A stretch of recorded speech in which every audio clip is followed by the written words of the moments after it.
In 2016, a man named Sébastien disappeared from his apartment in a small town in the French countryside.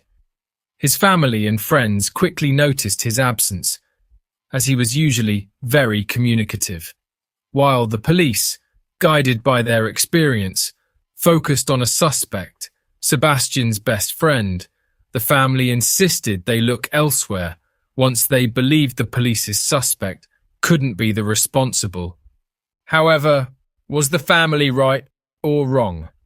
This is the story of Sébastien Duplessier.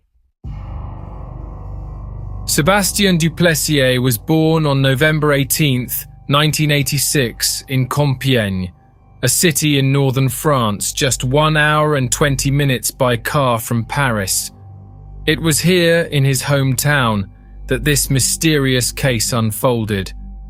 Sébastien had a twin brother and an older brother. His friends and family had nothing but praise for him. Sébastien was described as an excellent son and an exemplary worker, full of friends. His presence lit up any room, always making the party better. He was charismatic, a great conversationalist, a dancer, and popular among the ladies. Friends would joke, "If Sebastian's at the party, we don't stand a chance." Yet everyone loved having him around.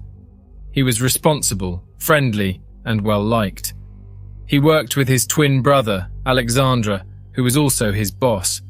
On the night of April 11, 2016, Sébastien, then 29, sent a message to Alexandre, complaining of stomach pain.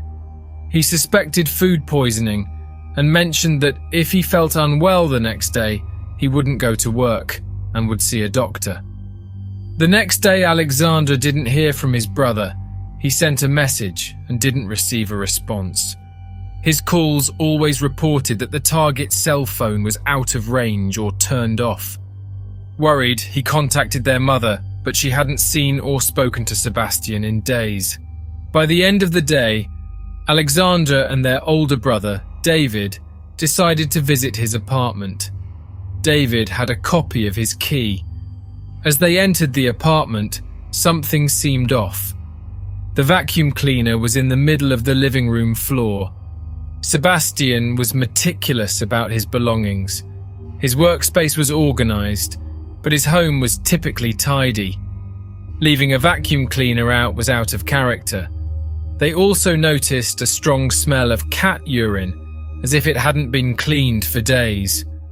In the bedroom, the bed was made, but the duvet was missing. They searched everywhere, but found nothing more out of the ordinary. However, they both knew instinctively that this scene was utterly foreign to Sébastien. As they descended the stairs, they encountered Katia Zaiti, Sébastien's neighbour. When asked about him, Katia said she hadn't seen him, but when they inquired if she had noticed anything unusual, she mentioned one odd sight. The previous night, around 11 p.m, she saw a man in the parking area carrying a white duvet on his shoulder. The brothers wasted no time and hurried to the police station to file a report. The police took their concerns seriously and immediately headed to Sébastien's apartment that very night. At the scene, the police noticed some troubling signs, like the garbage boxes were all empty and that there were some bloodstains in the bathroom sink. When questioned, other neighbours mentioned hearing unusual noises the previous night that sounded like firecrackers going off. Several neighbours reported hearing the noises 4 times, but none thought they could be gunshots. In such a small town, crime was nearly unheard of. Some even assumed someone was just watching a loud movie or TV show. Consequently, no one had called the police. The police then spoke to Katia again, who saw the man with the white duvet. She reiterated that she didn't know him but described him as a tall, muscular, handsome man. She saw him throw the duvet into the trunk of a white car, possibly a Corsa. Already interrogating family members, including the 2 brothers, the police were surprised when they discovered that someone close to all of them, especially Sébastien, matched the description perfectly, including owning a white Corsa. This man, now the prime suspect, was none other than one of Sébastien's best friends, 38-year-old Jan Houet. Jan lived in the nearby city of Turot, just 11 kilometers from Compiègne. He and Sébastien were inseparable. They trained at the same gym, played sports, and went to clubs together. He had even helped Jan financially, letting him stay in his apartment rent-free when he was struggling. They were more than friends. They were brothers in all but blood. When the family realized the police were treating Jan as a suspect, they were incredulous. "No way. They are like brothers," they said. "Don't waste your time suspecting him. If something happened, the real culprit is out there." This sentiment was echoed by nearly everyone close to Sébastien. Nevertheless, the police dug into Jan's background and found that he wasn't as clean as he appeared.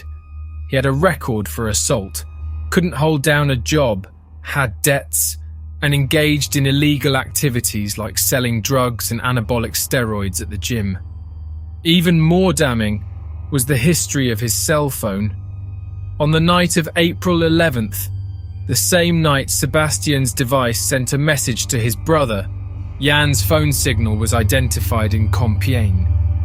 Was it just a coincidence?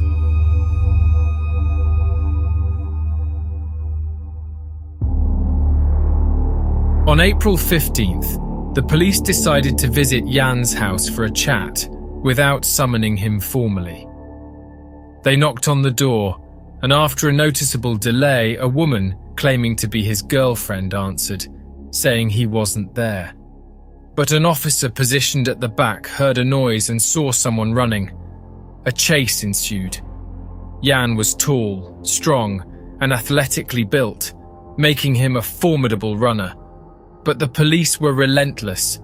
They chased him for nearly 3 kilometers into a forested area before finally tackling him. His attempt to flee only made the police more suspicious. What was meant to be a simple conversation turned into a full-blown interrogation. He had answers for everything. He claimed he ran because with his prior record, he thought they were there to bust him for selling anabolic steroids. But before taking him to the police station, the police had searched his white Corsa, and they found Sébastien's documents and a gun with 4 bullets missing.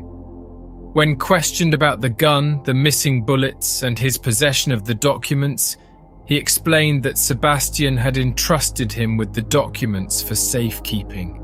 He had a license for the gun, and the missing bullets were from shooting cans in the forest.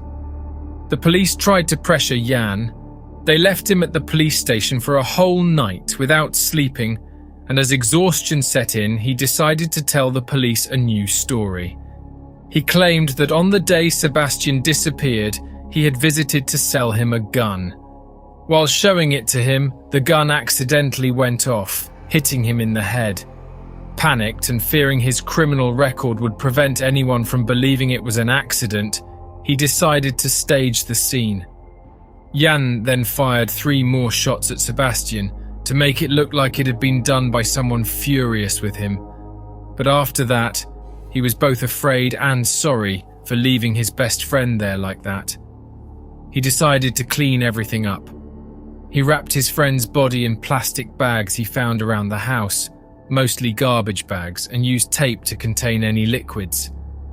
He then went to the bedroom, took the duvet from the bed, and left the apartment. So, when the neighbor saw a strange man leaving the building, she was actually witnessing Jan carrying Sébastien's body without realizing it. It's worth noting that it was this neighbor's testimony that quickly led the police to Jan, who would have otherwise been beyond suspicion, especially by friends and family.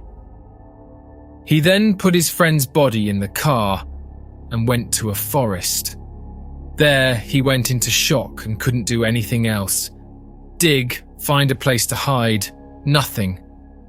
He wanted to get out of there as quickly as possible, so he simply threw Sébastien in the middle of the forest and left. This statement was made in the early hours of the 16th, and so, early in the morning, Jan took the police to the place where his friend's body was. He was completely wrapped up, in fact, very well wrapped up, with bags and lots of tape. As the police delved deeper into Jan's life, they painted a picture of a failed man. Irresponsible and lazy, he couldn't hold down a job and tried to flaunt a lifestyle he couldn't afford. He frequented expensive clubs and presented himself as wealthy, but in reality, he relied on government assistance and Sebastian's generosity. According to the police, Jan was jealous of his friend, and in addition, days later, the police learned from family members that Sebastian had around 20,000 euros in cash at home. This was his savings, as he, like his father, didn't trust banks. This was a point of contention among family members who thought it was safer to keep money in the bank. During the apartment inspection, the money was missing. This suggested that Jan might have planned to rob his friend out of envy. To this day, the money has never been found.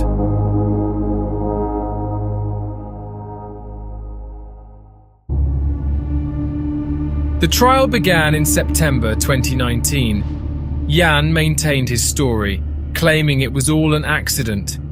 He insisted he was Sebastian's best friend and had no reason to harm him. The scientific police dismantled this accidental shooting accident argument for two main reasons. First, because analysing the murder weapon, it was noticed that the trigger of that specific weapon was very strong, making it unlikely to be accidentally pressed. Second, because of the witnesses in the building who heard the shots. They all heard 4 consecutive gunshots, not one followed by 3. Other testimonies confirmed Jan's jealousy. He had a habit of getting involved with Sebastian's ex-girlfriends. It seemed clear that yes, Jan took Sebastian's life out of envy. In the end, Jan was found guilty of intent to kill, but the jury didn't find premeditation. They believed he went there to kill his friend, but didn't plan it thoroughly, using materials he found in his friend's house to hide the body. Jan received a 20-year prison sentence, but under French law, it is possible for him to work in prison, and in 10 or 12 years he will be released for good behavior. Sebastian's family remains dissatisfied with the sentence. This case is quite different from what I usually cover on this channel. Here, the police had already identified the suspect, but what truly stands out is the motive. Envy from a friend who was beyond suspicion for everyone else, including friends and family. While rare, it's not unheard of, and it serves as a stark reminder for us all. If we put ourselves in Sebastian's shoes, we realize that anything is possible. Trust can be a fragile thing, and sometimes the danger comes from the least expected places. Stay vigilant, everyone. We express our deepest sympathies to the victim's family. If you've made it this far, please don't forget to leave a like and subscribe to this channel. Also, add your opinion in our comments. Thank you very much. I will see you in the next case.